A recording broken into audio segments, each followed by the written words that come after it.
Okay, question number 4 है paper 2022 summer का, और इसमें कह रहा है कि figure 4.1 shows a ray of white light incident on a glass prism.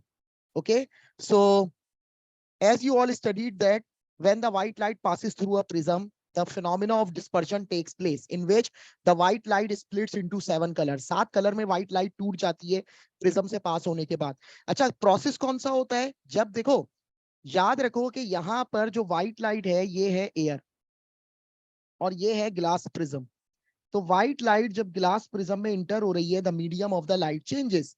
So during dispersion होता क्या है बच्चों? ड्यूरिंग डिस्पर्जन जो है वो फिनोमिना जो होता है बेसिकली वो रिफ्रैक्शन का फिनोमिना होता है ड्यूरिंग डिस्पर्जन. अब देखें आप, बेसिकली होता क्या है जब व्हाइट लाइट अपना मीडियम चेंज करके ग्लास प्रिज्म में इंटर होती है, तो after change of due to change in the medium, white light की स्पीड कम हो जाती है, white light slows down and it splits into 7 colour. Okay, 7 colours में जो स्प्लिट होती है वो 7 कलर्स कौन कौन से होते हैं? पहला कलर हमारे पास होता है रेड, दूसरा कलर होता है हमारे पास orange, the third is yellow, fourth colour होता है हमारे पास ग्रीन, फिफ्थ कलर होता है हमारे पास ब्लू, और जो 7 कलर है वो होता है हमारे पास indigo, and the last colour is violet. So these are the 7 color in which the white light splits when enters into a prism. So refraction causes the white light to separate into different colors. Define the term angle of refraction. So बच्चों, angle of refraction क्या होता है? Angle of refraction is the angle between refracted ray and normal. Normal और refracted ray के बीच में जो angle होता है that is angle of refraction. Now angle of incidence of the white light as it enters the prism is 40. बच्चों, this is I, and the angle of refraction is 25. This is R. Calculate the refractive index of the glass for the red light. So बेटा, for refractive index, you all know that the light enters from air into the glass prism. So you are supposed to use the equation sin I over sin R. Now, sin I is 40 and sin R is 25. Sin R is 25. So जब हम इसको solve करेंगे, sin 40 divided by sin 25. So what is the answer which we get? Sin 40 divided by sin 25. The answer is 1.52. 1.52, which is round off to 1.5. So 1.5 is the refractive index. Now, using figure 4.1, state and explain how the refractive index for the red light differs from the refractive index for violet light. Bete, you have to remember that you have to understand that when we move from red light towards the violet light, so what happened? The wavelength changes. Wavelength changes. Why the wavelength changes? Because it speed of the light decreases. So बच्चों, जब wavelength change होती है ना, जब हम red से violet की तरफ जाते हैं, तो होता क्या है, जैसे जैसे हम नीचे जाते रहते हैं कलर्स में, तो लाइट जो है ना वो क्या हो रही है? स्लो हो रही है. और स्लो होने का मतलब क्या है? स्लो होने का मतलब ये है कि उसमें रिफ्रैक्शन का प्रोसेस कम होगा, यानी कि बेंडिंग कम होगी. तो हमेशा याद रखो कि एक तो पहली बात, जैसे जैसे हम नीचे जा रहे हैं, जैसे जैसे कलर्स चेंज हो रहे हैं, तो हो क्या रहा है? वेवलेंथ कम हो रही है. वेवलेंथ कम होने का मतलब है कि जो लाइट है उसमें बेंडिंग कम होगी. बेंडिंग कम होने का मतलब ये हुआ कि जो एंगल ऑफ रिफ्रैक्शन है वो भी कम होगा. जैसे अगर हम कंपेयर करें रेड और येलो लाइट को, तो रेड लाइट का एंगल ऑफ रिफ्रैक्शन ज्यादा होगा क्योंकि इसकी वेवलेंथ ज्यादा है, तो इसमें बेंडिंग ज्यादा होगी. येलो लाइट का एंगल ऑफ रिफ्रैक्शन कम होगा, तो इसमें क्या होगी? जब एंगल ऑफ रिफ्रैक्शन कम होगा इसका, येलो लाइट का एंगल ऑफ रिफ्रैक्शन क्या होगा बच्चों? कम होगा. सही है. तो येलो लाइट जो है उसमें बेंडिंग क्या होगी? उसमें बेंडिंग जो है वो कम होगी. सही है. तो हमेशा याद रखो, ये आपसे कह रहा है ना कि आपने एक्सप्लेन करना है कि रिफ्रैक्टिव इंडेक्स जो है रेड लाइट का, वो कैसे डिफर कर रहा है from the refractive index for the violet light. So इसका आंसर पता है क्या होगा? इसका आंसर आपने सिंपली इन्हीं कह लो कि इसी टर्म में लिखना है कि जब रेड लाइट प्रिज्म में इंटर होगी, तो देखो एक चीज हमेशा याद रखो कि जब जैसे जैसे आप नीचे की तरफ मूव करते हैं ना, तो नीचे की तरफ मूव करने का मतलब ये है कि जो बेंडिंग है वो क्या हो रही है, देखो लाइट हो रही है स्लो डाउन ग्लास प्रिज्म में इंटर होने के बाद। तो जैसे जैसे नीचे की तरफ जा रहा है तो रिफ्रैक्शन का प्रोसेस तो होगा, और रिफ्रैक्शन का प्रोसेस होने के साथ साथ जब लाइट जो है वो कलर्स में स्प्लिट होगी, तो जैसे जैसे आप नीचे जाएंगे तो जो कलर्स है इनमें बेंडिंग क्या होगी, इनमें बेंडिंग जो है वो क्या होगी, ज्यादा होगी।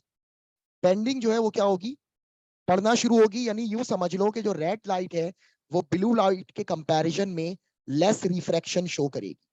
सही है? तो आप बच्चों आपने यही लिखना है। आपने क्या लिखना है, ये आपसे कह रहा है ना कि रिफ्रैक्टिव इंडेक्स क्या होगा। देखो रिफ्रैक्टिव इंडेक्स का फॉर्मूला क्या है, रिफ्रैक्टिव इंडेक्स का फॉर्मूला है sine I over sine are.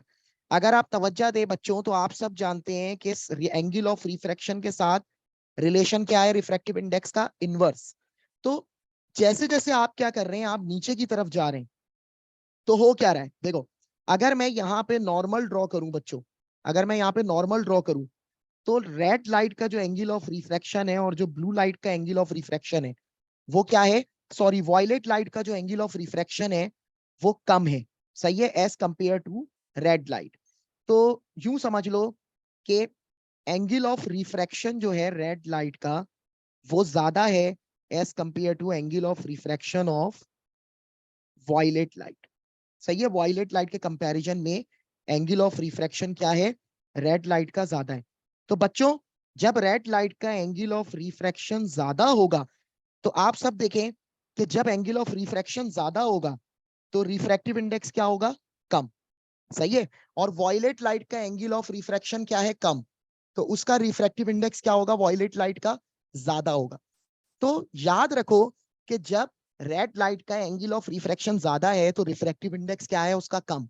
तो रिफ्रैक्टिव इंडेक्स कम क्यों है, because the angle of refraction for red light is larger than the violet light.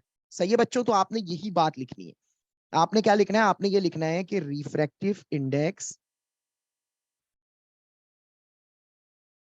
For red light is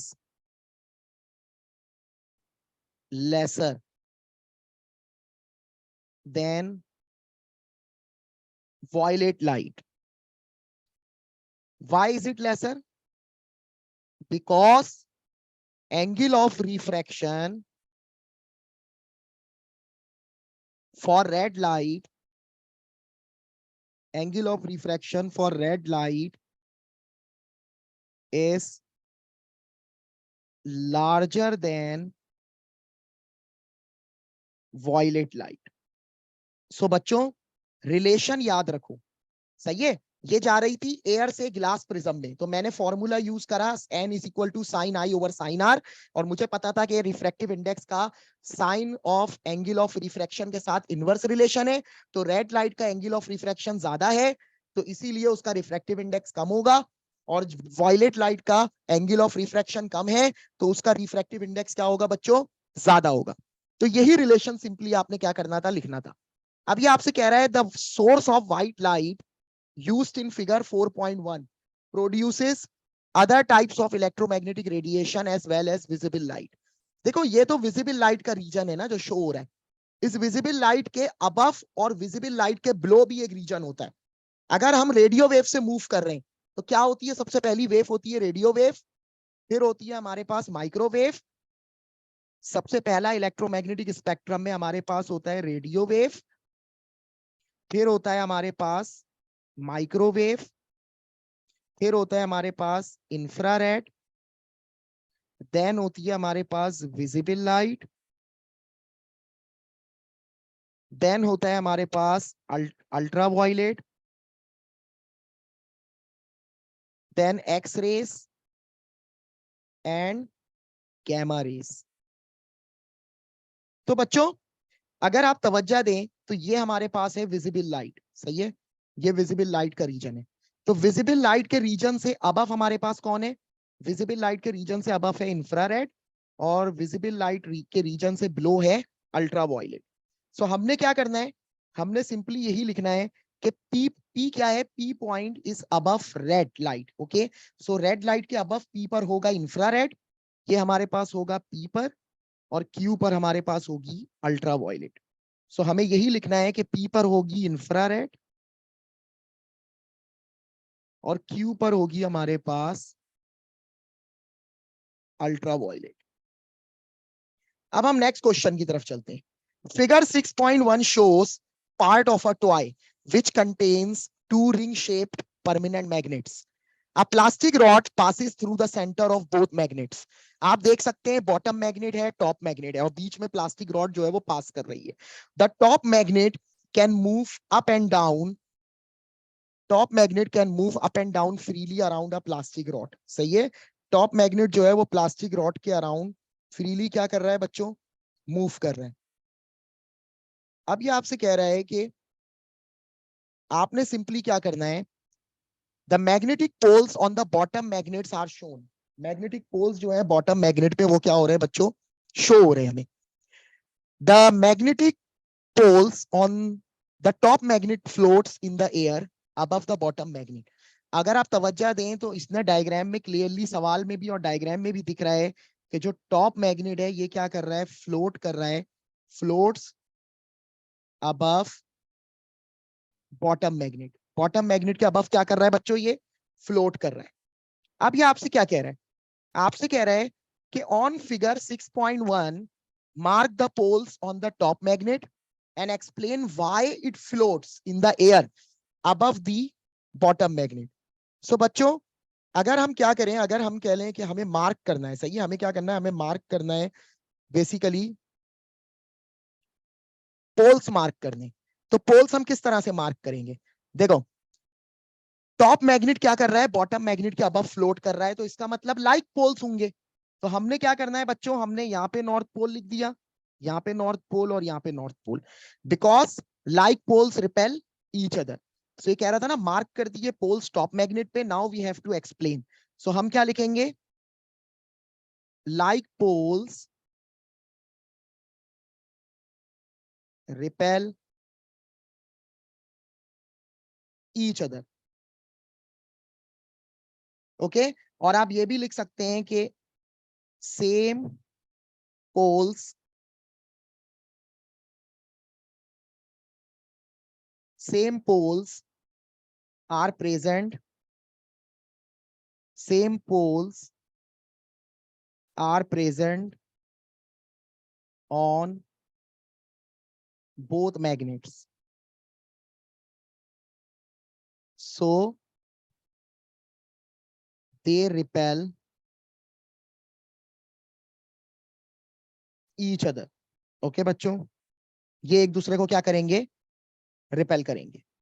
now the top magnet is replace with a ring made of iron. Top magnet जो है उसको हमने क्या किया, हमने एक ring से replace कर दिया जो कि बना हुआ है आयरन का। अब ये आपसे क्या कह रहा है, ये आपसे कह रहा है कि हमने क्या करना है बच्चों, हमें बेसिकली ये बताना है कि explain why the iron ring stick to the bottom magnet. Iron ring bottom magnet पर आके चिपक क्यों जाएगा। बेटा देखो आयरन क्या है, iron is a magnetic material, iron एक मैग्नेटिक मटेरियल है। अब जब आयरन मैग्नेटिक मटेरियल है तो बेसिकली होगा क्या, जब आयरन मैग्नेटिक मटेरियल है तो मैग्नेट क्या करेगा, आयरन को अट्रैक्ट कर लेगा। तो आपने सिंपली यही बात लिखनी है कि ये कह रहा है ना, explain why the iron ring stick to the bottom of the magnet, stick to the bottom magnet. तो आप लिख दो iron is a magnetic material, iron is a magnetic material and attracted by bottom magnet।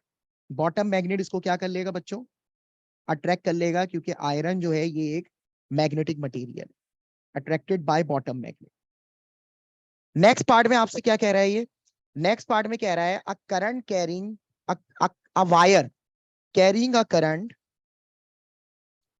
passes at right angle through a piece of paper. ये एक paper से wire क्या कर रहा है, पास कर रहा है, and the wire is perpendicular to the paper. Figure 6.2 shows cross and circle where the current in the wire passes into the plane of the paper. ये इस पे क्लियरली मेंशन कर दिया है कि वायर के अंदर जो करंट है, the current is into the plane. अब आपसे कह रहा है on figure 6.2 sketch 3 magnetic field lines to show the magnetic field around the wire. So bete, you have to sketch, you have to mark the direction of field on your sketch. Now bete, you have to sketch the magnetic field around this current carrying wire. We all know that the current is flowing into the plane, so the magnetic field is in the form of concentric circles. Okay, the magnetic field is in the form of concentric circles, and the direction of the field is clockwise. Okay, so you should mark the direction because the current is flowing into the plane and the field is clockwise direction. Now the next part, figure 8.1 shows a ripple tank and the crust of the water waves that is produced in it. अभी आपसे कह रहा है ये ripple tank बना हुआ है. Ripple tank में आपके पास एक वुडन बार लगी हुई है. बच्चों, वुडन बार जो है ना, इसका काम क्या है? वुडन बार का काम है वाइब्रेट होना, to vibrate over surface of water. Water की सरफेस पर वाइब्रेट होना, टू प्रोड्यूस वेव, ताकि वेव को प्रोड्यूस किया जाए. इसी तरीके से रबर बैंड के जरिए ये होल्ड हुआ है. आपके पास पानी मौजूद है रिपल टैंक में और नंबर ऑफ क्रस्ट आपको शो हो रही है, यानी कि जो क्रस्ट फॉर्म हो रहे हैं वो शो हो रहा है आपको डायग्राम के. अब आपसे कह रहा है the frequency of the water wave is 2 hertz. This is the frequency of water wave and it's amplitude is 3.0 millimeter. Calculate the number of crust produced in 1.5 seconds. So bete, how can you calculate the number of crust produced in 1.5 seconds? You know the formula for frequency. The formula for frequency is number of waves divided by time. Okay, so you have to calculate number of waves. So F is equal to x over t ho gaya formula, and now you have to calculate x. So F multiplied by t. The frequency is 2.0 and the time is 1.5. So what is the value? The value is 3.0 waves. अब बच्चों होता क्या है? 3 waves का मतलब क्या है? एक वेव कब बनती है? जब एक क्रस्ट और एक ट्रफ मिलता है. तो 3 waves का मतलब है कि 3 क्रस्ट और 3 ट्रफ. सो आप यहाँ पे नंबर ऑफ क्रस्ट क्या लिखेंगे? 3 crust. The height of the water wave is measured from the level of the undisturbed surface of the water. Okay? अगर आप तवज्जो दें तो ये जो 0 है ये है undisturbed surface of water. The height of the water at one point is 0 at t is equal to 0. Amplitude is mentioned बच्चों. Amplitude is 3 millimeter. Okay? So you should mark 3 millimeter. 3 millimeter जो है वो ये रहा 3 millimeter. This is 3.0 millimeter. So बच्चों आपने mark कर दिया 3.0 millimeter. अब आपसे क्या कह रहा है? On figure 8.2, draw a graph.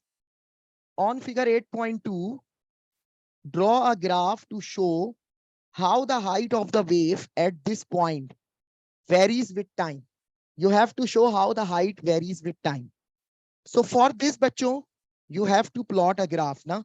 So how can you plot the graph? देखें हो क्या रहा है? In 1.5 3 crusts are produced. It means 3 complete waves. You have to draw 3 complete waves. So how can you draw the 3 complete waves? The amplitude is 3. Okay, so आपने बड़ा carefully ये draw करना है. देखिए ये आपके पास ये एक वेव आ गई, यहां पर एम्पलीट्यूड आपका ये रहा 3, -3.0 है एम्पलीट्यूड। मैं इस डायग्राम को बड़ा कर देता हूं ताकि आप सबको आसानी से दिखे दिखे। ये देखो, ये आपके पास हो गया इस तरीके से, एक वेव हो गई। नाउ द सेकंड वेव, ये आपके पास हो गई, ये आपके पास सेकंड वेव आ गई बच्चों।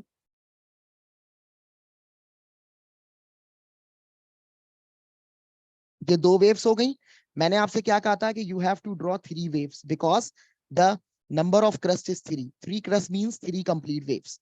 तो आपने क्या किया, आपने दोबारा जो है, ये देखिए ये वेव हो गई,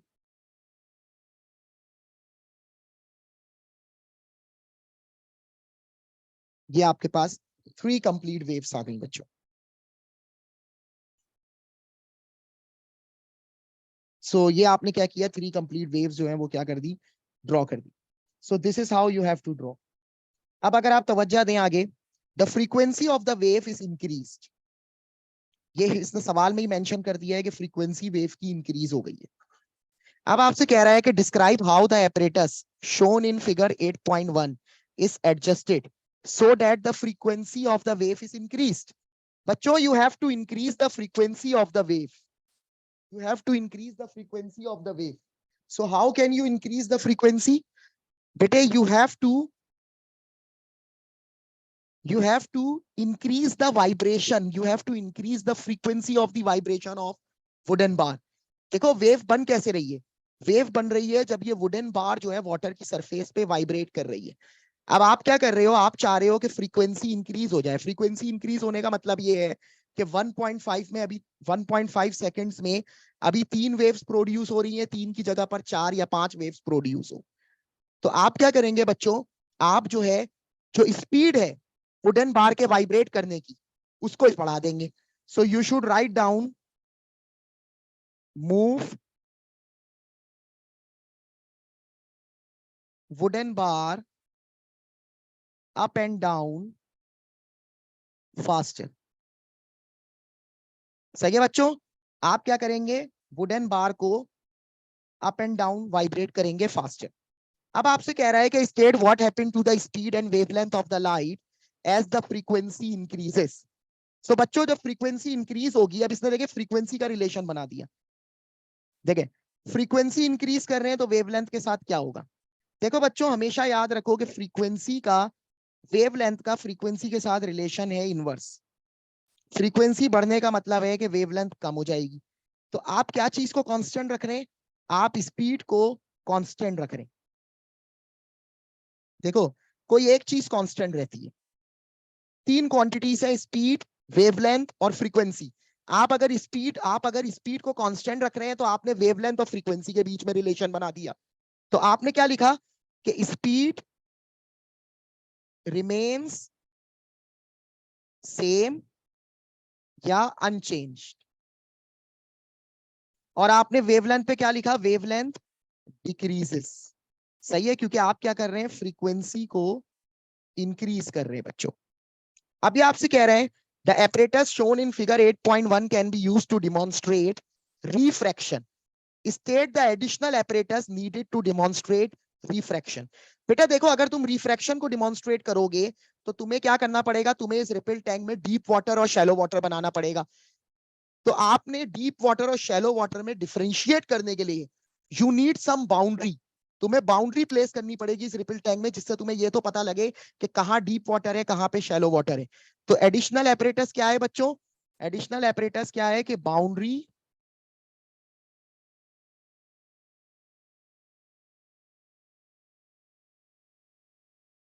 to differentiate, boundary to differentiate, आपको बाउंड्री चाहिए जो क्या करे, डिफरेंशिएट करे डीप वाटर को शैलो वाटर से। Okay, boundary to differentiate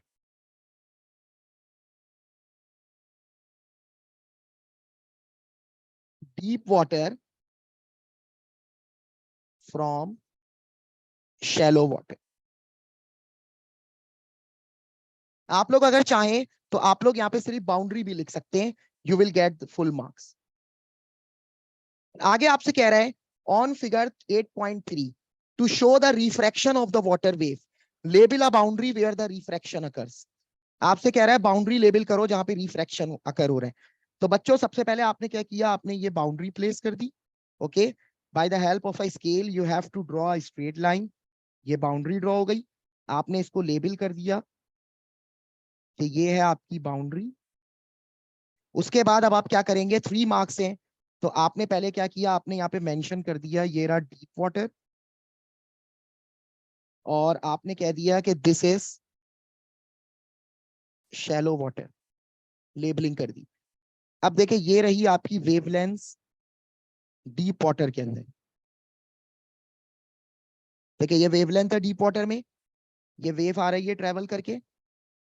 okay, ये वेवलेंथ है डीप वाटर में।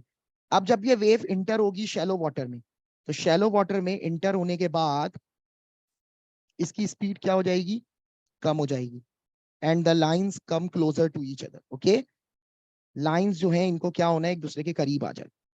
ये लाइंस देखें, come closer to each other. तो ये याद रखिएगा आप लोगों ने स्केल से ये लाइंस को ड्रॉ करना है बच्चों। सो इस तरह से क्या होगा, वेवलेंथ कम हो जाएगी, because when the wave when the when the wave travels from deep water into shallow water, so क्या होता है बच्चों, जब वेव डीप वाटर से शैलो वाटर में जाती है तो वेवलेंथ क्या हो जाती है, वेवलेंथ डिक्रीजेस। वेवलेंथ क्या हो जाती है, डिक्रीज हो जाती है। स्पीड डिक्रीजेस, स्पीड क्या हो जाती है, स्पीड भी डिक्रीज हो जाती है। और क्या होता है बच्चों, frequency remains unchanged, frequency unchanged रहती है।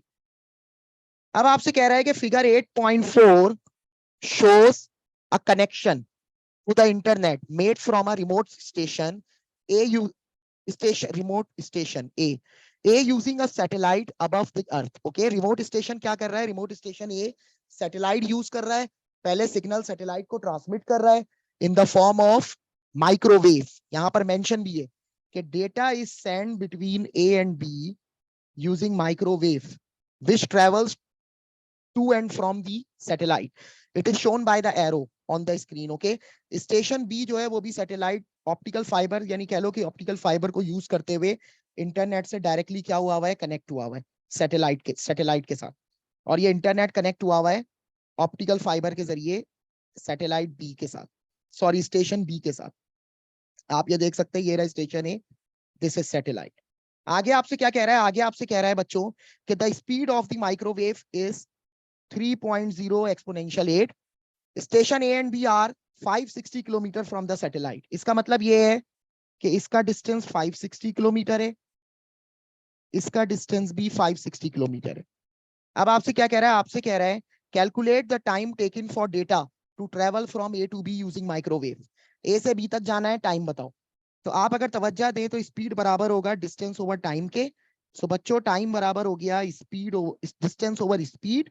अच्छा, तो time is equal to distance हमारे पास होगा 2 मल्टीप्लाई बाय 560, क्योंकि सेटल माइक्रोवेव जो है वो ट्रेवल कर रही है 560 का डिस्टेंस, और स्टेशन ए से बी तक जा रही है, फिर 560 ट्रेवल करके बीस स्टेशन सैटेलाइट से, यानी स्टेशन ए से सैटेलाइट तक जा रही है, पहले 560 किलोमीटर ट्रेवल करके, फिर सैटेलाइट से बी तक आ रही है 560 किलोमीटर ट्रेवल करके। सो डिस्टेंस हमारा डबल हो गया, और स्पीड है 3.0 एक्सपोनेंशियल 8। सो अगर हम इसको कैलकुलेट करें तो हमें जो आंसर मिलेगा वो मिलेगा हमें 2 multiply by 560 into 3 exponential 8। So the answer is 3.73 exponential -6, 3.73 exponential -6 seconds. This is the time. अब ये आपसे कह रहा है the same data can be transmitted या can be sent from A to B in a shorter time along the surface of the earth using infrared waves to carry the information in optical fiber. State one property that infrared waves and microwaves have in common. तो आप लिख दो have same speed. Okay, they both have same speed, or they are transverse wave. Yeah, both travels through vacuum. It suggests one other advantage of using optical fiber to connect station A and B directly. Fastest data transmission.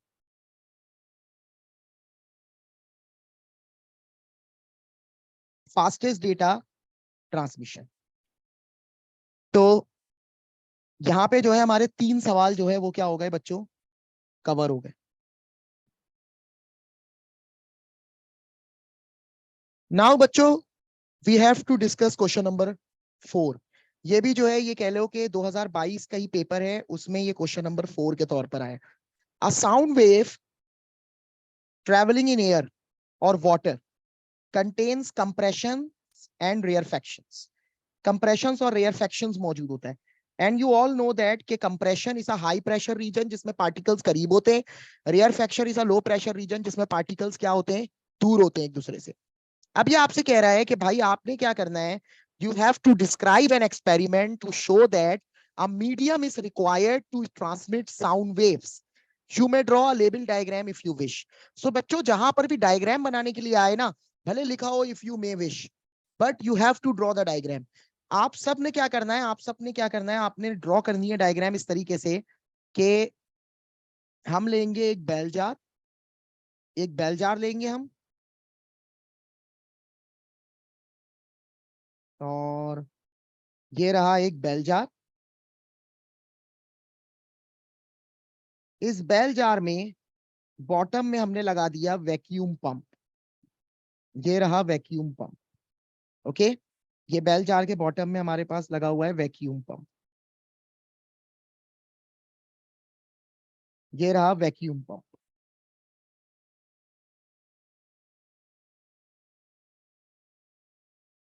इस bell jar के अंदर रखी हुई है electric bell. ये रही electric bell. अब देखो होगा क्या, ये आपसे कह रहा है कि आपको क्या करना है, आपको ये प्रूफ करना है कि साउंड जो है उसको मीडियम रिक्वायर्ड होता है ट्रैवल करने के लिए.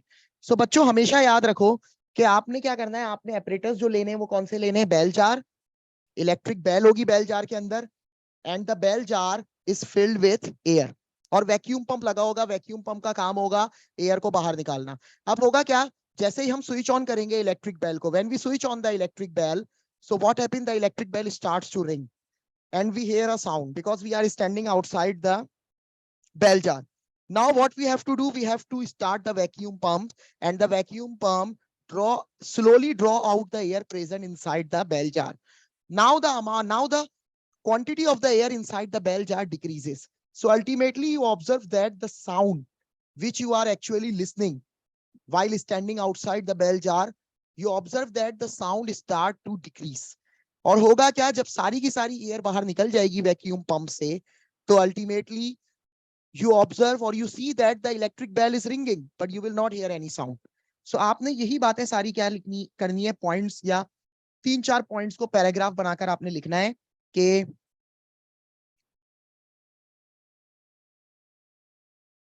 Electric bell rings and produces sound. फिर क्या होगा कि vacuum pump is switched on and start to draw out air slowly. फिर क्या होगा बच्चों, as air inside jar decreases, sound also decreases. Sound क्या होगा, डिक्रीज होगा. तो इससे क्या हो गया, प्रूफ हो गया कि sound needs medium to travel. Next part में कह रहा है when a sound wave passes through air और water, the molecules of the air और water moves. Describe the motion of the molecules due to the sound wave. So बच्चों होता क्या है, जब साउंड वेव मूव कर रही होती है तो कंप्रेशंस और रेयरफेक्शंस बनते हैं। तो इसका मतलब ये हुआ कि जब साउंड वेव एयर और वाटर से मूव करेगी तो एयर और वाटर के पार्टिकल्स करीब आएंगे and produces a high pressure region called compression, और फिर एयर और वाटर के पार्टिकल्स दूर जाएंगे, this produces a low pressure region called rarefaction. So आपने सिंपली क्या लिखना है, आपने यही लिखना है कि molecules move closer to produce compression,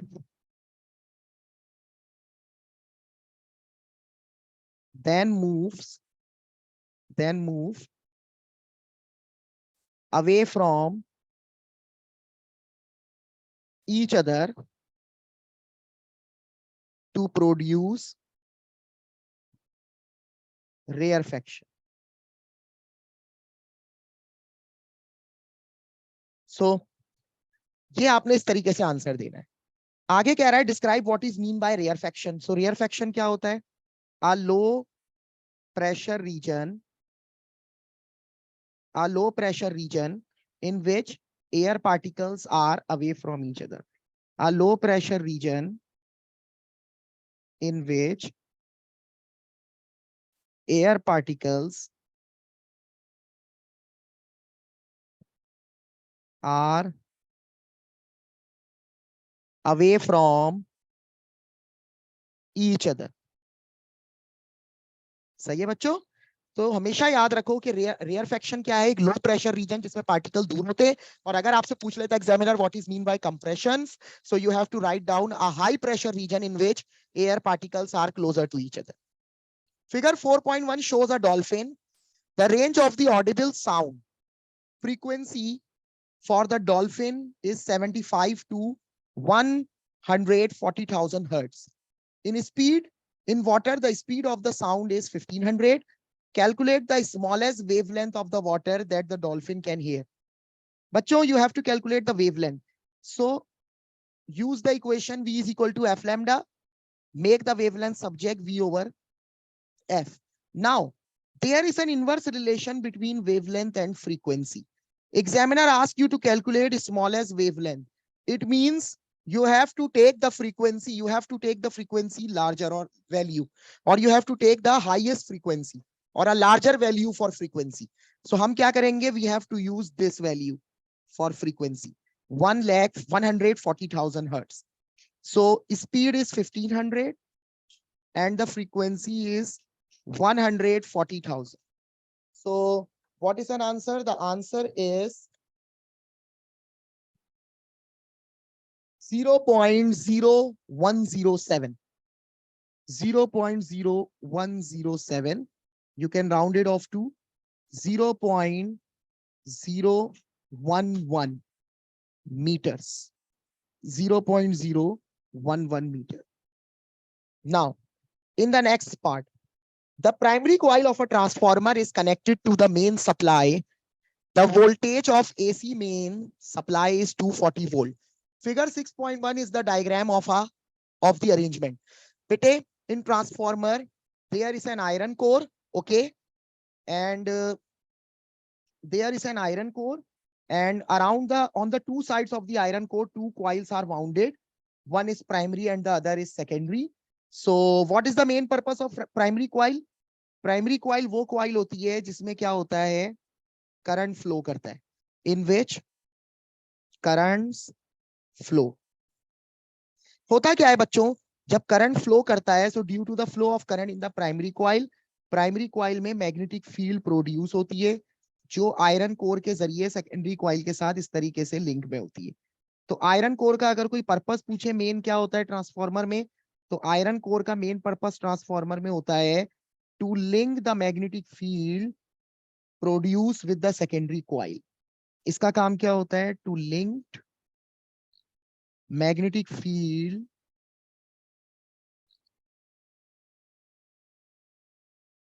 with secondary coil. secondary coil के साथ मैग्नेटिक फील्ड को लिंक करना इसका काम होता है।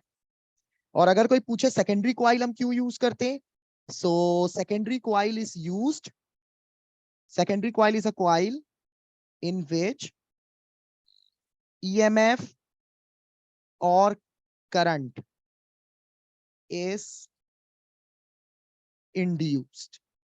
अब अगर कोई पूछे कि भाई ये जो मैग्नेटिक फील्ड है जो आयरन कोर के जरिए सेकेंडरी कॉइल के साथ लिंक में आ रही है, याद रखो बच्चों ये मैग्नेटिक फील्ड क्या होती है, चेंज होती है। अगर कोई सवाल पूछे भाई मैग्नेटिक फील्ड जो सेकेंडरी कॉइल के साथ लिंक में आ रही है थ्रू आयरन कोर वो चेंज क्यों होती है, कैसे होती है, तो उसका रीजन ये है कि प्राइमरी कॉइल में 240 वोल्ट जो है वो AC current AC voltage input हो रहा है। और एसी वोल्टेज क्या होता है, एसी वोल्टेज का अगर हम ग्राफ बनाएं तो वो इस तरीके का ग्राफ होता है, यानी कि एसी वोल्टेज अपनी डायरेक्शन को कंटिन्यूअसली चेंज करता रहता है। अब एसी वोल्टेज जब अपनी डायरेक्शन को चेंज करता है ना, तो due to change in the direction of the AC voltage in the primary coil, the magnetic field which is in link with the secondary coil through iron core changes. तो इससे क्या होता है, जब सेकेंडरी कॉइल में जो magnetic field link में आ रही है वो चेंज होगी, तो सेकेंडरी कॉइल जो है उसमें क्या होता है, according to Faraday law EMF induce होता है। क्योंकि फैराडे लॉ क्या कहता है कि induce EMF is directly proportional to the rate of change of magnetic field. जितना ज्यादा मैग्नेटिक फील्ड चेंज होगी उतना ज्यादा ईएमएफ इंड्यूस होगा। तो हमने सेकेंडरी कॉइल से लिंक में आने वाली मैग्नेटिक फील्ड को किस तरह चेंज करवाया, हमने प्राइमरी कॉइल में इनपुट दे दिया एसी वोल्टेज। अब नेक्स्ट पार्ट में देखें आपसे क्या पूछ रहा है। नेक्स्ट आपसे पार्ट ए में पूछ रहा है explain why a voltage is produce in the secondary coil. तो आपने क्या लिखना है, आपने ये लिखना है कि current in primary coil, current in primary coil produces magnetic field which is linked with secondary coil. Okay, magnetic field secondary coil के साथ लिंक में होती है। दिस मैग्नेटिक फील्ड चेंजेस, ये मैग्नेटिक फील्ड क्या होगी, चेंज होगी,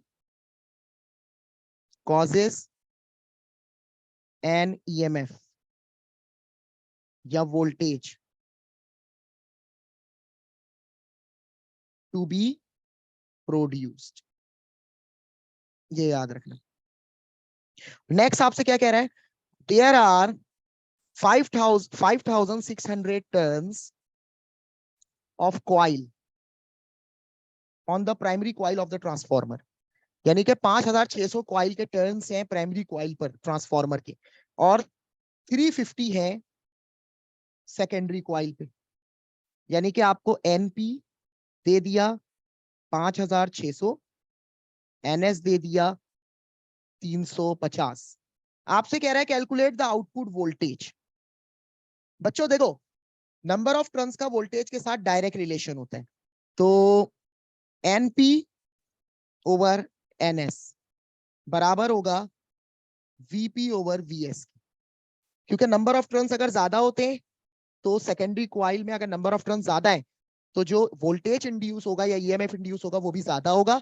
और ऐसा ट्रांसफॉर्मर जो इनपुट को, जो कम इनपुट को बढ़ाकर आउटपुट दे वो स्टेप अप कहलाता है, और ऐसा ट्रांसफॉर्मर जो इनपुट को कम करके आउटपुट दे सेकेंडरी कॉइल में वो स्टेप डाउन ट्रांसफॉर्मर कहलाता है। तो स्टेप डाउन ट्रांसफॉर्मर में सेकेंडरी कॉइल में नंबर ऑफ टर्न्स कम होते हैं जिसकी वजह से इंड्यूस ईएमएफ और करंट कम हो जाता है। प्राइमरी कॉइल में, सॉरी प्राइमरी कॉइल, अच्छा इसी तरह प्राइमरी कॉइल में कोई फर्क नहीं होता, हम प्राइमरी कॉइल के साथ कंपैरिजन करते हैं नंबर ऑफ टर्न्स का। इसी तरह जो स्टेप अप ट्रांसफॉर्मर होता है उसमें सेकेंडरी कॉइल में नंबर ऑफ टर्न्स ज्यादा होते हैं, इसलिए वो क्या करता है प्राइमरी कॉइल में आने वाला इनपुट वोल्टेज जो है उसको क्या करता है बढ़ाकर आउटपुट वोल्टेज पे, सेकेंडरी कॉइल पे जो आउटपुट वोल्टेज देता है वो ज्यादा देता है, क्योंकि सेकेंडरी कॉइल में नंबर ऑफ टर्न्स क्या होते हैं, ज्यादा होते हैं स्टेप अप में। सो स्टेप अप क्या करता है, वोल्टेज को बढ़ा देता है, स्टेप डाउन वोल्टेज को कम कर देता है। अब आपको निकालना है output voltage of the transformer, तो हमें वीएस निकालना है। तो वीएस की इक्वेशन क्या होगी बच्चों, वीएस की इक्वेशन हमारे पास होगी VP into NS over NP.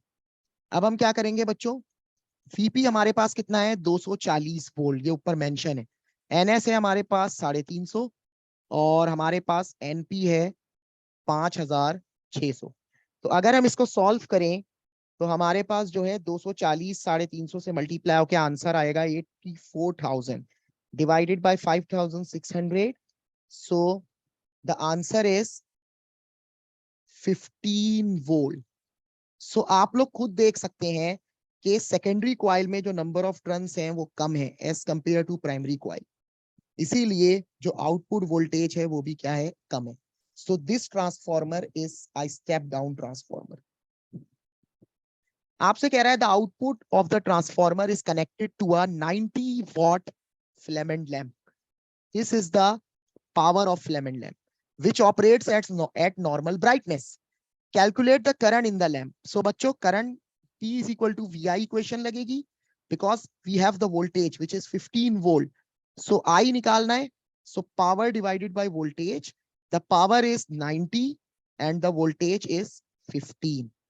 So the current is 90 divided by 15. It will give 6 amperes.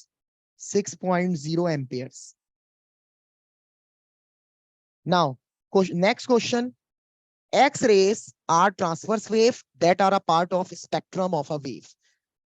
State the name of the spectrum of the wave that includes X-rays. You have to name the spectrum. So the name is electromagnetic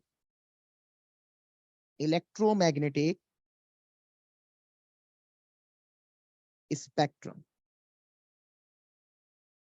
okay बच्चों. सो electromagnetic spectrum वो spectrum है जिसके अंदर x ray include होता है. Electromagnetic spectrum में क्या क्या शामिल होता है? Radio wave, microwave, infrared, visible light, ultraviolet, X ray, gamma रे.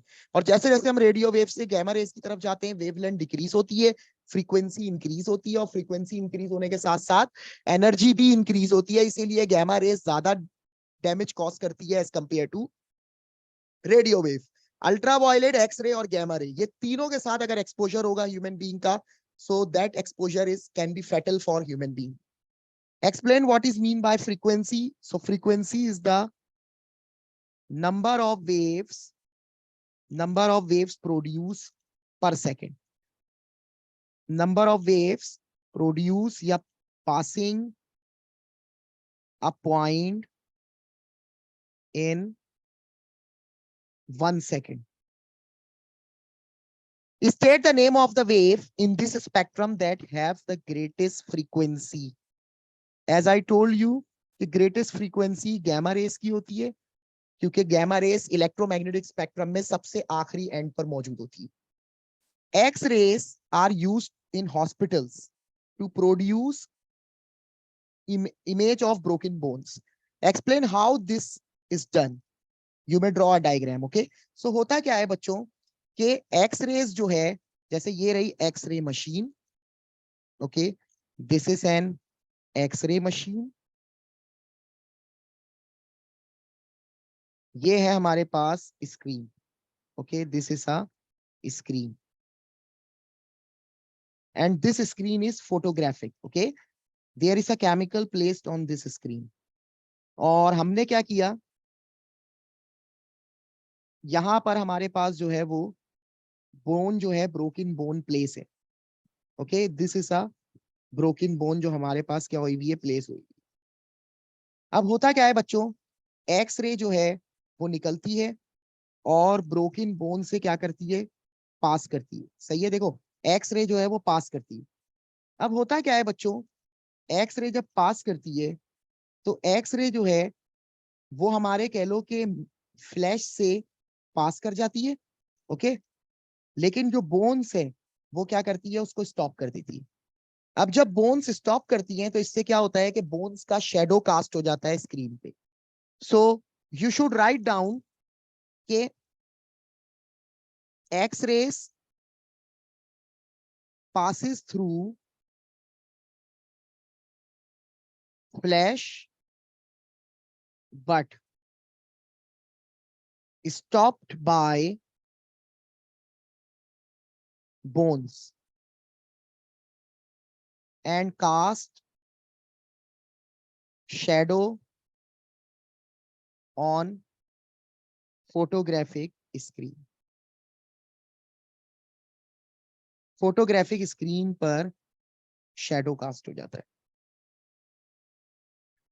Explain why x-rays are not use for prenatal scanning. बेटे प्रीनेटल स्कैनिंग में हम क्या करते हैं, we actually monitor the development of foetus in the वॉर्म। ओके, सो होता क्या है कि जब फीटस डेवलप हो रहा होता है, अगर उस वक्त आपने मॉनिटरिंग के लिए एक्सरे को यूज करा, so the X ray can be absorb by the fetus and causes genetic mutation in the cells या डैमेज द सेल्स। ओके, तो इससे क्या होगा, फ्यूटस डेवलप होने के बजाय वो क्या होगा, डैमेज हो जाएगा, और वो फ्यूटस डेवलप नहीं होगा, बल्कि वो जो है कह लो कि इंफेक्शन बन जाएगा। सो आप क्या करते हो, आपने सिंपली यहाँ पे यही लिखना है कि X-rays absorb and causes damage to the cells. Okay, causes damage to the cells, या causes genetic mutation, causes genetic mutation. Now, an electromagnet is used to separate objects that are magnetic from objects that are non-magnetic. Figure 6.1 shows the electromagnet suspended from the arm of a crane. State the name of the metal from which the core of this electromagnet is made. Bete, if we talk about the core of an electromagnet, so the core is made from a soft material, which is iron. The electromagnet is powered by a 220-volt DC direct supply. The electromagnet is switched on and the current is 39 ampere. This is the voltage, this is the current. Calculate the power transferred. Power transferred. So for power, you have to use the equation VI. V is 220 volt and the I is 39. So when we multiply it, the answer will be 8,580 watt. 8,580 watts.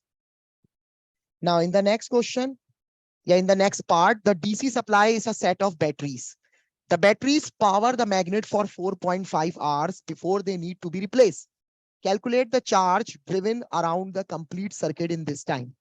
So, bachcho, first you have to convert the time into seconds by multiplying 4.5 by 3600. So the time is 16,200 seconds. So, bachcho, current is equal to charge over time. Now we have to calculate the charge. So the formula is current into time. So current is 39 ampere and the time is 16,200. So the value will be 631,800 coulombs. Okay. Or you should write down 6.31 exponential 5 coulombs. Exponential 5 coulombs. On a very cold morning, when the electromagnet is first switched on, the current is greater than 39 amperes before decreasing to the usual value.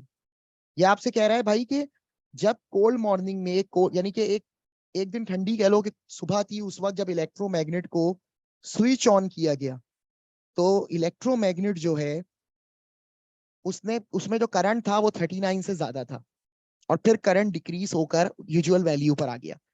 Now examiner asks you to explain why the current is initially greater than 39 ampere.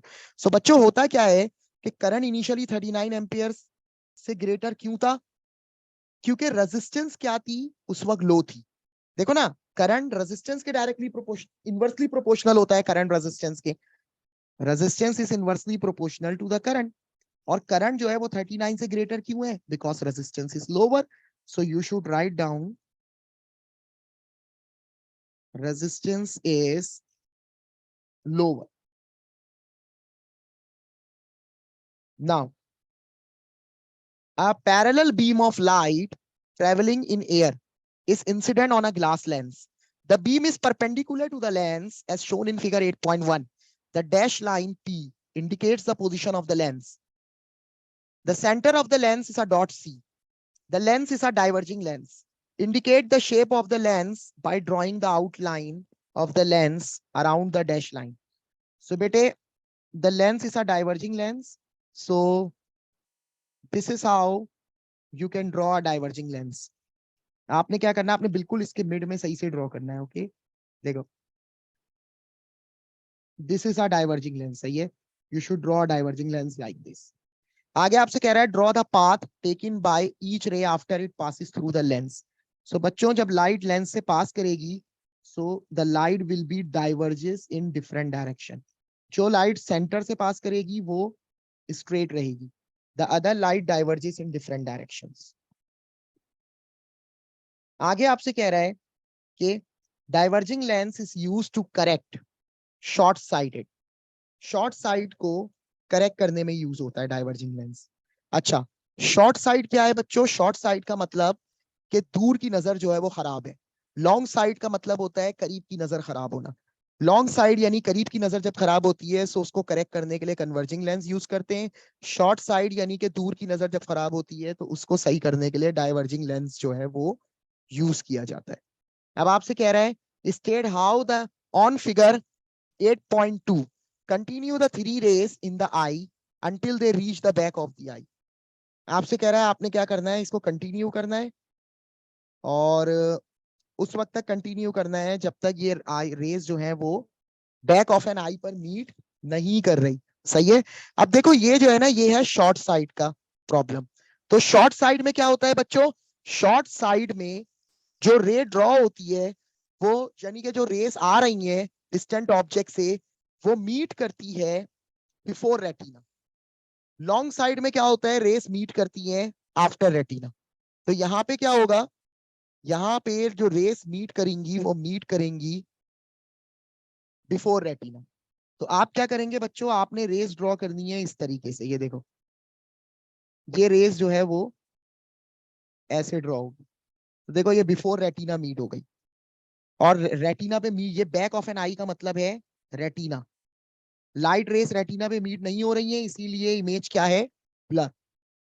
आगे कह रहा है आपसे state how the image of a distant object detected by a normal eye differ from the image detected by short sighted eye. तो normal आई को दूर का object कैसे क्लियरली दिखता है? उसका एक ही रीजन है कि जो लाइट रेस आ रही है दूर वाले ऑब्जेक्ट से, वो नॉर्मल जो पर्सन होगा या नॉर्मल जो आई होगी उसके बैक पर यानी कि रेटिना पर मीट कर जाएगी. सही है, रेटिना पे क्या कर जाएगी? मीट कर जाएगी. और ये जो है अभी क्या हो रहा है? रेटिना से पहले मीट कर रही है. तो अभी रेटिना से पहले मीट कर रही है, नॉर्मल आई में रेटिना पर मीट करती है. तो आपने यही तो लिखना है. आपने क्या लिखना है? आपने लिखना है कि लाइट, ये कह रहा है नॉर्मल आई किस तरह डिफर कर रही है. सो आपने नॉर्मल आई के बारे में लिखना है.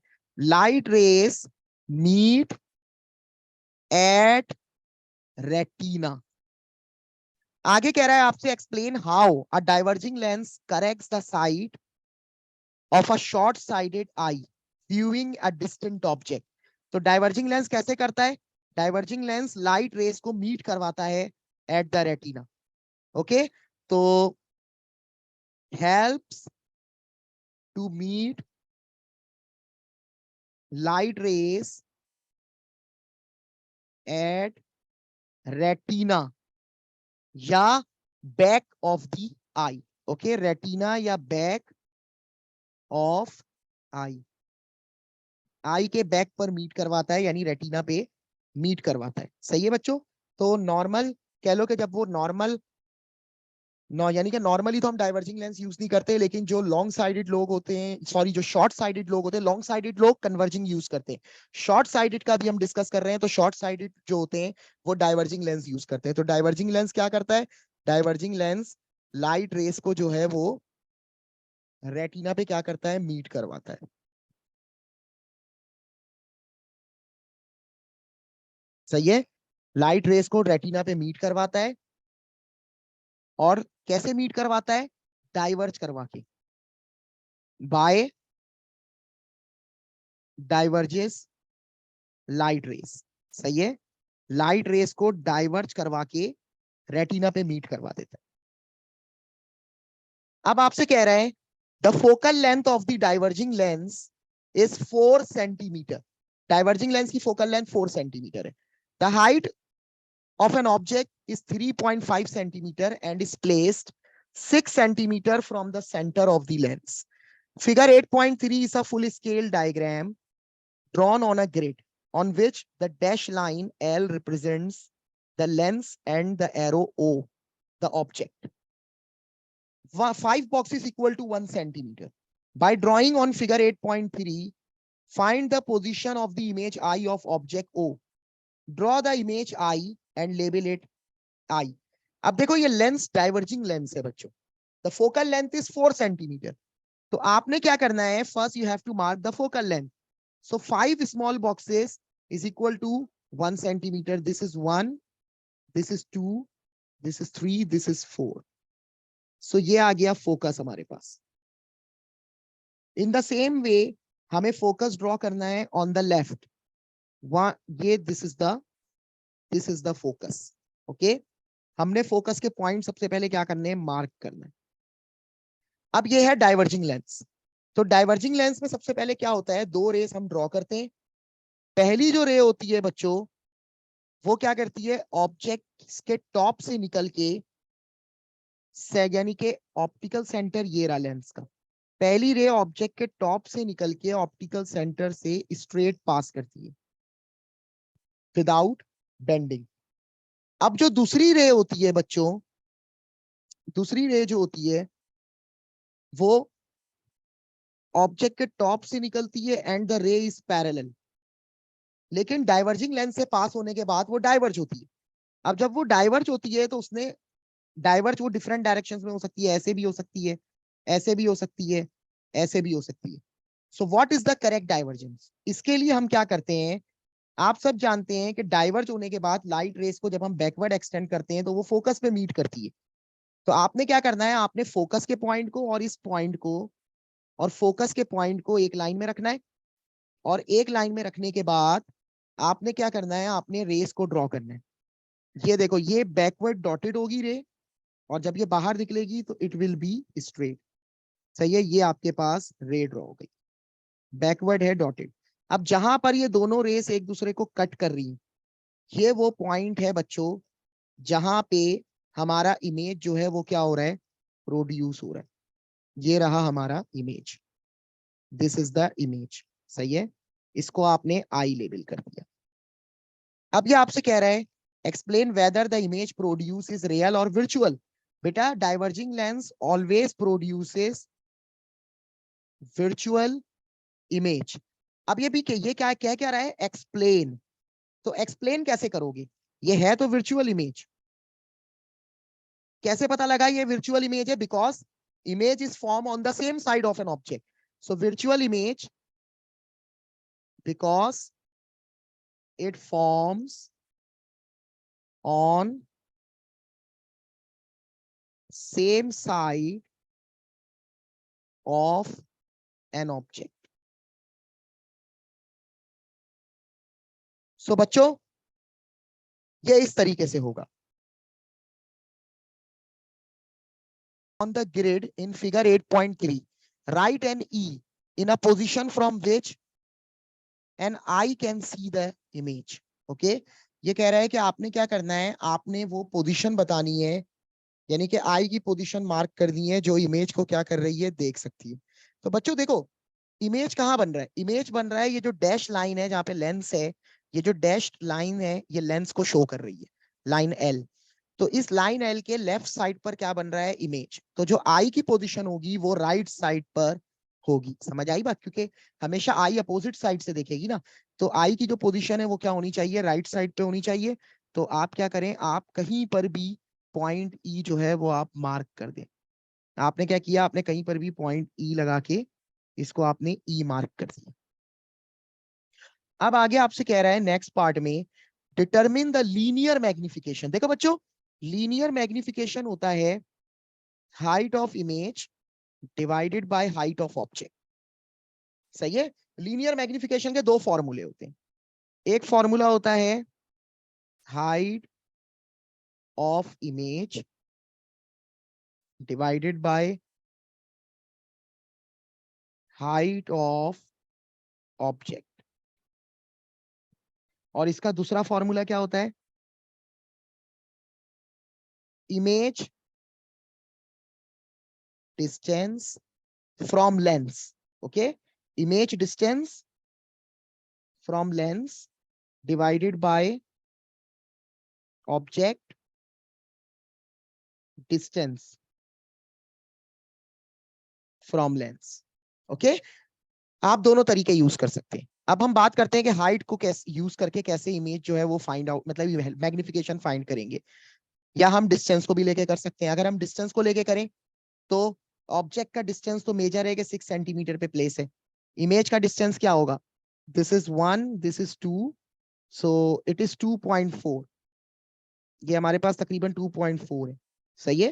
तो ये हमारे पास है, ये है 2.4 centimetre. This is the distance of image. सही है. इमेज का डिस्टेंस क्या है? 2.4 सेंटीमीटर. सो हमने क्या किया बच्चों? हमने सिंपली जो है डिस्टेंस का फॉर्मूला यूज कर रहे हैं. तो मैग्निफिकेशन हो जाएगी हमारी, अगर हम डिस्टेंस वाला फॉर्मूला यूज करें तो मैग्निफिकेशन हो जाएगी 2.4 डिवाइडेड बाय 6.0. सो हमारा आंसर आ रहा है 2.4 divided by 6.0. The answer is 0.4.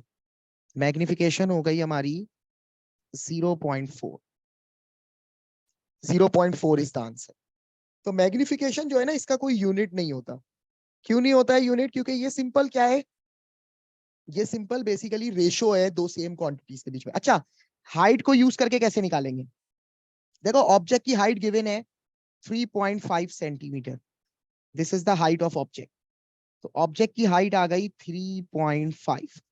अब हमने लेनी है इमेज की हाइट. इमेज की हाइट जो है बच्चे वो ये आ रही है हमारे पास. सही है. तो ये कितना है?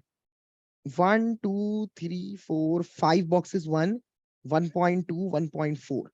ये जो हाइट आ रही है ये आ रही है 1.4 सेंटीमीटर. सही है. इमेज की जो हाइट आ रही है बच्चों वो आ रही है 1.4 सेंटीमीटर, हाइट ऑफ इमेज. तो हम क्या करेंगे बच्चों? 1.4 सेंटीमीटर आ रही है ना हाइट ऑफ इमेज, तो 1.4 सेंटीमीटर ले लिया हमने. हमने रख दिया 1.4 ऊपर. सो जब हम इसको डिवाइड कर रहे हैं तो क्या आ रहा है answer? 1.4 divided by 3.5. The answer is 0.4. Same ही आ रहा है आंसर. सो इस तरीके से लीनियर मैग्निफिकेशन कैलकुलेट होती है. और अगर कोई बोले भाई मैग्निफिकेशन को डिफाइन कर दो, लीनियर मैग्निफिकेशन को जरा डिफाइन करो, तो लीनियर मैग्निफिकेशन की डेफिनेशन क्या होती है? इसकी डेफिनेशन होती है ratio of image height to object height. Okay, ratio of image height to object height. अब ये आपसे क्या कह रहा है? ये आपसे कह रहा है the power supply in an electric circuit is a battery of EMF 12 volt. This is a new question. State two ways in which the EMF of a battery differs from that of an alternating current power supply.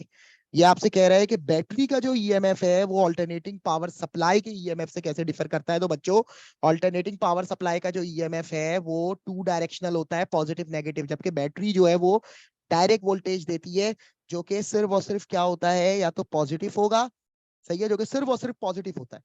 और दूसरी बात ये कि वो constant voltage होता है जो battery देती है, जबकि एसी वोल्टेज, ये एसी पावर सप्लाई जो वोल्टेज देती है वो कंटिन्यूअसली बच्चों चेंज होता रहता है. तो आपने क्या करना है? आपने दो पॉइंट्स लिखने हैं जो कि बैटरी के ईएमएफ को डिफर करे. तो आपको पता है कि बैटरी का ईएमएफ डायरेक्ट होता है, डायरेक्ट वोल्टेज होता है. तो आपने सिंपली क्या लिखना है कि direct voltage is a constant value. ये कांस्टेंट होता है, कांस्टेंट वैल्यू होती है. और दूसरा ऑलवेज पॉजिटिव. सही है, ये हमेशा क्या होता है? पॉजिटिव होता है. अगर कोई इसका ग्राफ बनाने के लिए कहे तो आप इसका ग्राफ दो तरीकों से बना सकते हैं बच्चों. एक तरीका तो इसके ग्राफ का ये है. सही है, ईएमएफ ऑफ अ बैटरी के ग्राफ का.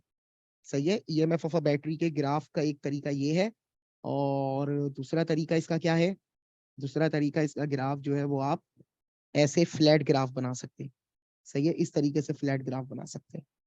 तो ये फ्लैट ग्राफ क्या शो कर रहा है, ये शो कर रहा है कांस्टेंट वैल्यू को। सही है बच्चों। अच्छा, नेक्स्ट पार्ट में आपसे कह रहा है, पार्ट बी में, the circuit includes 3 resistors. The circuit includes 3 resistors and 2 open switches S1 and S2. Figure 9.1 shows the circuit. ये एक सर्किट है, इस सर्किट में बैटरी लगी है, स्विच S1 लगा हुआ है बैटरी के पास, फिर रेजिस्टर्स लगे हैं 30 एंड 20 ओम जो कि पैरेलल हैं, और 28 ohms is connected in series with this combination, और स्विच S2 जो है वो 30 ओम रेजिस्टर के साथ लगा हुआ है, और एक वायर है YZ जो मैग्नेट्स के बीच में। अब ये आपसे कह रहा है कि YZ is a straight horizontal section of a connecting wire that lies between two magnets. S1 is now close. Current in YZ. जब आपने S1 को क्लोज कर दिया, अब आपसे कह रहा है कि आप क्या करें, YZ में करंट निकालें। तो भाई YZ में आपको क्या करना है, आपको करंट निकालना है। तो YZ में करंट कैसे निकलेगा, YZ में करंट इस तरीके से निकलेगा कि पहले आपको क्या करना पड़ेगा, आपको पहले जो है सिंपली देखो, S2 क्या है, S2 तो ओपन है, सिर्फ S1 क्लोज हुआ है। तो ये जो रेजिस्टर है 30 ओम्स, इसको हम इंक्लूड नहीं करेंगे। तो अब क्या हुआ, करंट जो आएगा वो ऐसे फ्लो करेगा, करंट ऐसे फ्लो करेगा। इसका मतलब ये हुआ कि 20 ओम और 28 सीरीज में लगे हुए। तो रेजिस्टेंस क्या हो गई, टोटल टोटल रेजिस्टेंस हो गई 20 + 28, आंसर इज 48 ओम्स। वोल्टेज है 12 वोल्ट, तो करंट के लिए फॉर्मूला यूज होगा V/R। सो 12 डिवाइडेड बाय 48, तो हमारा जो आंसर होगा बच्चों वो आ गया 0.25 एम्पियर्स। अब आगे देखो, explain Y Z experience of force. Y Z पर क्यों फोर्स लग रही है भाई।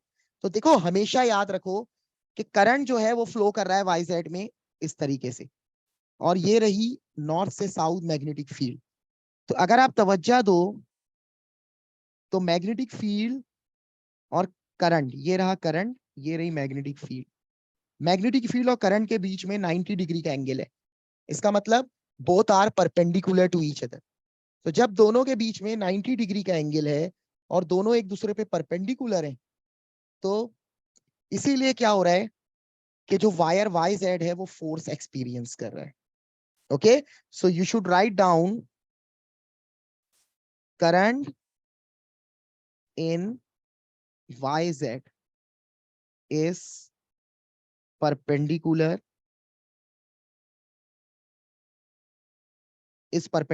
to the magnetic field. Current in YZ is perpendicular to the magnetic field. Okay, magnetic field के परपेंडिकुलर है, इसलिए क्या हो रहा है, एक्सपीरियंस कर रहा है फोर्स। नेक्स्ट पार्ट में कह रहा है आपसे, tick the box which describe the direction of force on YZ।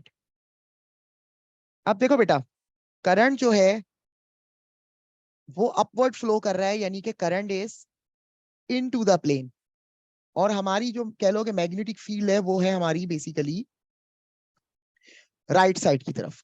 तो अगर हम फ्लेमेंट लेफ्ट हैंड रूल यूज करेंगे तो करंट जो है, अगर हम फ्लेमेंट लेफ्ट हैंड रूल यूज करें तो उससे हमें पता लगेगा कि जो डायरेक्शन होगी ना फोर्स की, वो डायरेक्शन होगी डाउनवर्ड्स, यानी कि जेड पर जो डायरेक्शन होगी वो डाउनवर्ड होगी। अब आपसे आपसे नेक्स्ट पार्ट में कह रहा है, explain how the direction of the force on Y Z is determine. So Y Z की जो वाई जेड वायर में जो फोर्स अप्लाई हो रही है उसकी डायरेक्शन हमने कैसे डिटरमिन की, by using right hand, by using Fleming, sorry right नहीं, by using Fleming left hand rule. Right hand rule AC generator के केस में लगता है। ये सिंपल क्या है, सिंपल हम क्या कर रहे हैं, मैकेनिकल एनर्जी को इलेक्ट्रिकल में कन्वर्ट कर रहे हैं। या इलेक्ट्रिकल एनर्जी को मैकेनिकल में कन्वर्ट कर रहे हैं यहाँ पे, क्योंकि बैटरी लगी हुई है ना बच्चों, तो यहाँ पर इलेक्ट्रिकल एनर्जी मैकेनिकल एनर्जी में कन्वर्ट हो रही है। तो इलेक्ट्रिकल एनर्जी मैकेनिकल एनर्जी में कन्वर्ट हो रही है, तो इसीलिए यहाँ पर फ्लेमिंग लेफ्ट हैंड रूल लग रहा है, क्योंकि ये डीसी वाला आ गया, डीसी मोटर वाला जहाँ पे कह लो के काम हो रहा है। तो आपने क्या लिखना है भाई, आपने सिंपली यही लिखना है कि by using Fleming left hand rule. Okay, और फिर आप क्या लिखेंगे, आप ये लिखेंगे कि current from Z to Y, current flows from Z to Y, सही है। और करंट जो है वो Z से Y, यानी कह लो कि Y फ्लो कर रहा है, और जो कह लो कि हमने क्या करा, फ्लेमिंग लेफ्ट हैंड यूज करा। So by using Fleming left hand rule, Fleming left hand rule, because magnetic field, because magnetic field is left to right, magnetic field left से राइट है, सही है। और अब करंट की अगर हम बात करें तो देखो, करंट जो है ना, वो वायर जिस तरीके से प्लेस है, तो करंट Z से Y की तरफ जा रहा है, तो इसको आप लेंगे इनटू द प्लेन, इसको आप इनटू द प्लेन लेंगे। सो आपने क्या लिखना है, करंट आपने क्या लिखना है, आपने लिखना है बेसिकली कि by using Fleming left hand rule, because magnetic field is from left to right, and current is into page. Switch S2 in the circuit figure 9.1 is now also closed. Calculate the total resistance of the circuit. अब बच्चों हमने क्या किया, हमने इस switch को close कर दिया। अब जब इस स्विच को हम क्लोज करेंगे तो क्या होगा, अब ये रेजिस्टेंस जो है वो इंक्लूड होगी हमारे पास, सही है। तो टोटल रेजिस्टेंस निकालना है, सो 30 एंड 20 पैरेलल में है। तो पैरेलल में हम किस तरीके से निकालते हैं, पैरेलल में फॉर्मूला होता है हमारे पास 1/R is equal to 1/20 plus 1/30. So 1/20 plus 1/30 is equal to 1/12. मुझे R की वैल्यू निकालनी है, तो मैंने 1/R को रेसिप्रोकल करा, तो 1/12 भी रेसिप्रोकल होगा, ये आ गई पैरेलल रेजिस्टेंस। अब टोटल रेजिस्टेंस क्या होगी, ये जो बच्चों पैरेलल कॉम्बिनेशन था, ये पैरेलल कॉम्बिनेशन सीरीज में लगा हुआ है 28 के साथ। तो हम क्या करेंगे, सिंपली 28 को प्लस कर देंगे इसमें, plus 12 plus 28. So the final answer is, final answer हमारा आ रहा है बेसिकली, टोटल रेजिस्टेंस निकालनी है, सो 12 plus 28, the final answer is 40 ohms. Okay, अब हम नेक्स्ट पार्ट अगर चलते हैं बच्चों, 40 ohms is the answer. Explain what happens to the force on YZ as switch S2 is closed. अब अगर हम स्विच S2 को क्लोज करते हैं तो जो फोर्स है उसका क्या होगा। देखो जब हम स्विच S2 को क्लोज करेंगे तो इससे क्या होगा कि 30 ओम्स और 20 ओम्स आ गए पैरेलल में।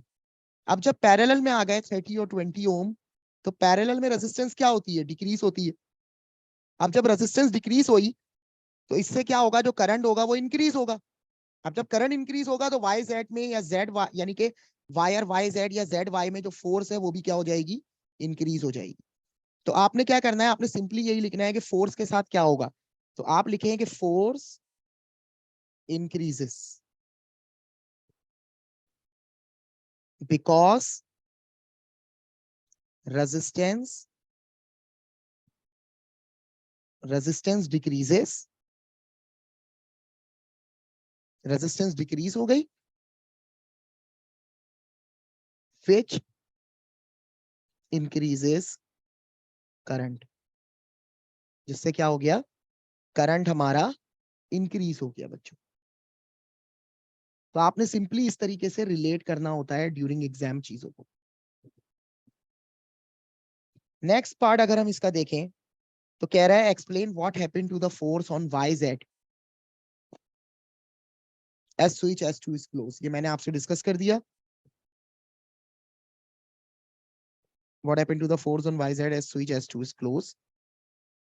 तो ये रिपीट हो गया part. Now in the next part, part 3, which is actually part 3, the current in 20 ohm resistor is I20, the current in 30 ohm resistor is I30, calculate the ratio। बेटे देखो, current और resistance में inverse relation होता है। इसका मतलब अगर I20 current ऊपर है और I30 नीचे, तो रेजिस्टेंस जो है R30 की ऊपर होगी और R20 की रेजिस्टेंस क्या होगी, नीचे होगी, because there is an inverse relation. तो आपने I20 ओवर I30 निकालना है। R30 की रेजिस्टेंस 30 ओम्स है, R20 की रेजिस्टेंस 20 ओम्स है। 0 and 0 cancel out, this is 3 over 2, यानी कि 1.5 रेशो आ गया। There is no unit for this ratio because it is a ratio between two same quantities. Next part में आपसे कह रहा है कि two parallel rays of light, one red and one blue, enters a glass prism. Figure 4.1 shows both rays of light before they enter the prism. The blue ray is also shown on incident on a different side of the prism after passing through the prism. आप देखें blue light pass कर रही है, prism के अंदर भी आ रही है और अपोजिट साइड पे, इस साइड पर पॉइंट पे आके टकरा रही है। ये मेंशन हुआ हुआ है डायग्राम में। नेक्स्ट पार्ट में आपसे कह रहा है the ray of the blue light strike the left side of the prism at an angle which is equal to critical angle. Part 1. On figure 4.1, mark and label angle of incidence and the angle of refraction for the blue light as it enters the prism. So बच्चों, this is angle of incidence, this is angle of refraction. Part 2. On figure 4.1, continue the path of blue light after it strikes the left side of the prism.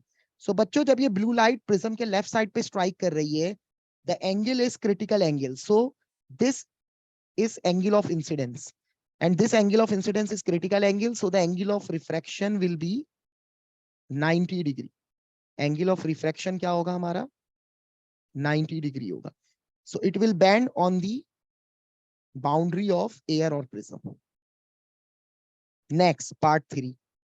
The refractive index of glass for red light is smaller than the refractive index for blue light. जैसा कि मैंने आपको previously discuss की है ये चीज कि red light जो है उसका रिफ्रैक्टिव इंडेक्स कम होता है क्योंकि उसका एंगल ऑफ रिफ्रैक्शन ज्यादा होता है। कह रहा है on figure 4.1 draw the path of red light as it travels in the prism after it strike the left side of the prism. तो बच्चों, angle of refraction red light का क्या होता है, ज्यादा होता है। ज्यादा होने का मतलब it will bend away from the normal, refract होगी और बेंड होगी अवे फ्रॉम द नॉर्मल। तो हम क्या कर रहे हैं, बच्चों, हम इस यहां पर ड्रॉ करते हैं नॉर्मल।